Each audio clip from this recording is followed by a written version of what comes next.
Okay, so I've tried this thing 3 times, hoping this will be the 3rd time the charm. So I don't I don't cut a lot of things. It makes it really quick. So I've got a piece of fabric that from Joann's. I've washed it and ironed it. It's ready to go. I think it's, I don't know, 42 inches wide. So what I would do is I would snip into it at 18 inches and then I would rip it all the way across. And woven fabric will always tear straight on the grain. So it makes it really, really quick.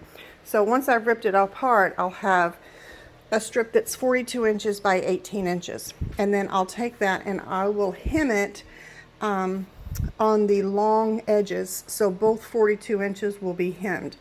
After that, I will cut into one of the hemmed edges every 7.5 inches if I'm making just the regular size adult mask. And then I'll take each of those snips and rip it down to the other hem and then snip those apart. And what that gives me is it gives me several strips that are already hemmed on both ends, 7.5 inches wide by 18 inches long. After that, I will fold it up with the right side on the inside, and I'm going to take it to the machine and I'm going to sew about 1 inch on either end and leave the middle open. That's going to be your pocket later it's going to be the opening for the filter later. So then I will take it to the machine and I'm going to pause it so that I can use both hands. Okay, so now I sewed it from here to here and from here to here, and that leaves me the center open. So I'm gonna have to turn it right side out and I'll be back. Okay, it doesn't really matter which side you use. They're identical at this point unless your fabric, like I've run into a few times, has a upside and a downside. So for instance, here's my print here, when you fold it, say I had sewn this, these are all standing correctly. Well, okay, so that was a terrible example. But anyhow, some of the fabric I've used, one side is standing up and the other side would be standing on their heads. So obviously you want to pay attention to that if it bothers you. So once I have turned my fabric correctly, right side out, I sew a strip along here. I pull it down just a little bit and then I sew a strip along the edge here, and then I'm going to slide in my nose piece, which is right here. And what I've been using for these is these little doodads, and I clip them off where they bend. I just use kitchen shears. They cut like butter or hard fingernails. I just cut them off right here and around this corner.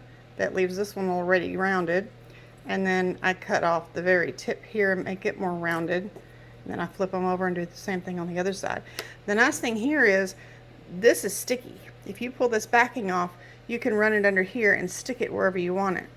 But what I found is really easier is I just run a real quick seam right along there, and then they just slide through, and then I stitch on either edge like that. So after that, the mask is pretty much finished. You're going to flip it over and then pleat it down 3 times and then sew the edge. So let me get done with those steps and then I'll be right back. Okay, so I stitched my channel in there, added the nose piece.